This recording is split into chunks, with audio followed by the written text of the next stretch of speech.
La commune de Floya est une commune donc, de 310 habitants, enfin peut-être un peu plus maintenant parce que nous avons accueilli 17 foyers donc, au cours de l'année écoulée. Bien sûr des foyers de profils très, très divers, c'est-à-dire des personnes qui ont vraiment fait le choix de s'implanter en milieu rural alors qu'ils n'en étaient pas originaires. On vient de Grenoble, ma compagne et moi, et l'idée c'était notamment avec l'arrivée de notre fils de retrouver un cadre de vie qui ressemble un peu plus à mon enfance puisque moi je viens de Normandie, et de retrouver un cadre un petit peu plus vert, une vie un petit peu plus lente que celle qu'on avait, qui était très, très, très, très speed à Grenoble. On est sur un dossier qui a été réalisé sur la commune de Floya, une propriété bâtie avec environ 24 hectares de foncier.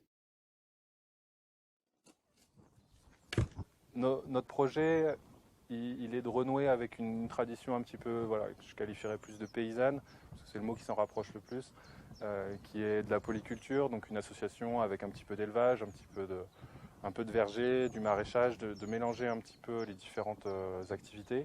L'idée, c'est qu'il y a quasiment une cinquantaine d'arbres et arbustes fruitiers qui ont été plantés pour commencer, pour faire des tests, voir un petit peu ce qui reprend, ce qui supporte le froid et la sécheresse.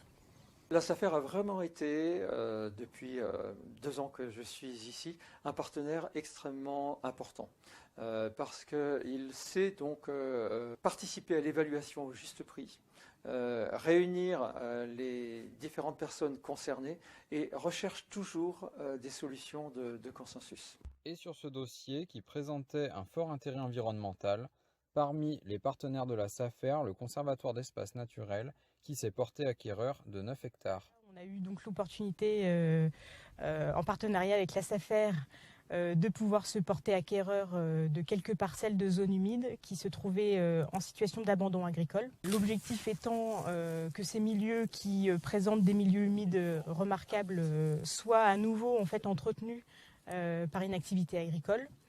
Le plus souvent par pâturage ou par fauche.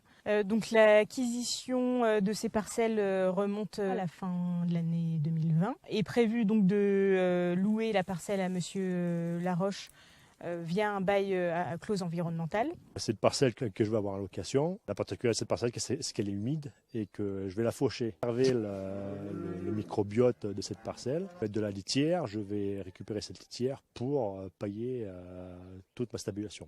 La SAFER nous a beaucoup aidé à donner un cadre au projet et notamment aussi de s'insérer avec les différents acteurs locaux autour, parce que c'était aussi important d'avoir un intermédiaire qui nous fasse cette jonction avec le terroir local et avec les acteurs locaux.